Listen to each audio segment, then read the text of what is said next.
दमोह जिले के रेत व्यापारियों के द्वारा Madhya Pradesh where housing corporation logistic के प्रदेश अध्यक्ष राहुल सिंह लोधी पूर्व विधायक पर रेत माफियाओं पर संरक्षण के आरोप लगाए हैं और इस मामले पर राहुल सिंह लोधी का कहना है कि उनके पास कुछ लोग आए थे जो रेत व्यापार से जुड़े हुए हैं। उन्होंने उनको संरक्षण की बात कही है, साथ ही किसी भी तरह की गुंडागर्दी और वसूली चलने नहीं दी जाएगी।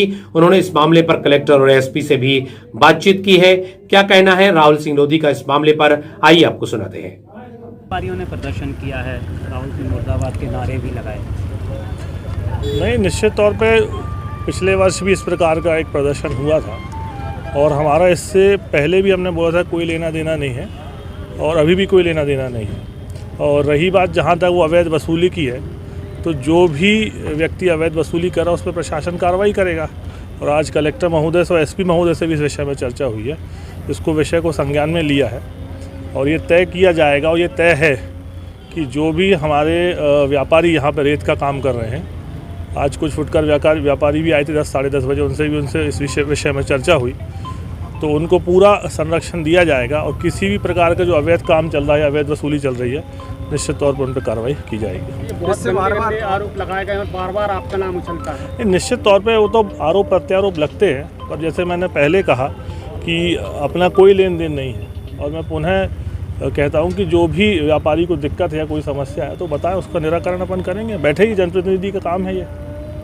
रेत व्यापारियों का कहना है कि आपका संरक्षण प्राप्त है। वही तो मैं कह रहा हूँ, पिछले वर्ष भी आरोप लगाए थे और फिर काम चला निरंतर, अभी भी फिर आरोप लगाए, काम चलेगा। उनके जो ठेकेदार हैं और जो हाईवे चला रहे हैं, उनका क्या दिक्कत है क्या नहीं, वो आज कलेक्टर महोदय से मिले हैं। पर मेरे हाथ पे, मेरे हैंड पे जो भी मदद बन पाएगी, पहले भी उनकी की थी और अभी भी करेंगे। और किसी भी प्रकार की अवैध वसूली या गुंडागर्दी हुई तो उस पर कार्रवाई करेंगे। मैं सबसे पहला व्यक्ति रहूँगा जो उस पर कार्रवाई करूँगा। क्या लगता है कि आपका नाम उछालने की कोशिश की जा रही है? पॉलिटिकल मूवमेंट आपको इसके पीछे लगता है क्या है? निश्चित तौर पे, क्योंकि आपको पता ही मैं ज़्यादा इस विषय में बोलता नहीं, पर जो भी लोग इसके पीछे हैं और जो भी लोग इसको करा रहे हैं, वो देर सवेर अभी चुनाव आने वाला है और मुझे ऐसा लगता है कि दमोह का चुनाव बड़ा ही ऐतिहासिक चुनाव होगा। अभी बहुत से कार्ड खुलना बाकी है और बहुत से लोग जो अभी छिपे बैठे हैं वो भी बाहर निकलेंगे। तो अब देखते हैं आगे क्या होता है। और रही बात आरोपों की, तो आरोपों की मुझे कोई चिंता नहीं, क्योंकि मुझे पता है कि मैं इस सब चीज़ों में कहीं से कहीं तक लिप्त नहीं हूँ। और जो भी मुझसे बन पड़ेगा, हमारे जो दमोह के व्यापारी हैं रेत के, चाहे वो हाईवा वाले हों और चाहे वो फुटकर व्यापारी हों, उनके साथ मैं खड़ा हूँ। पहले जो चेक पोस्ट लगाए हैं उन पर कहीं भी मध्य प्रदेश शासन नहीं लिख पा रहा।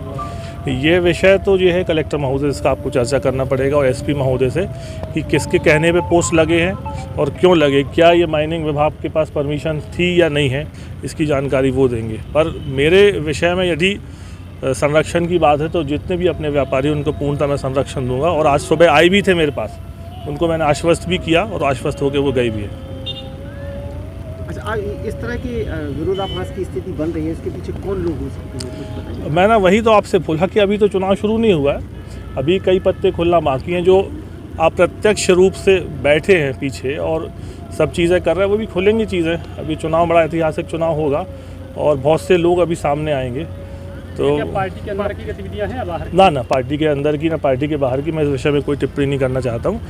पुरानी पार्टी मैं केवल यही कहना चाहता हूँ कि जो हमारे दमोह के व्यापारी हैं उनके साथ में हूँ और वो बताएं मुझे। निश्चित तौर पे जिन भी लोगों ने ये काम किया है या कर रहे हैं या करेंगे, तो उन पर हम कार्रवाई करवाएंगे।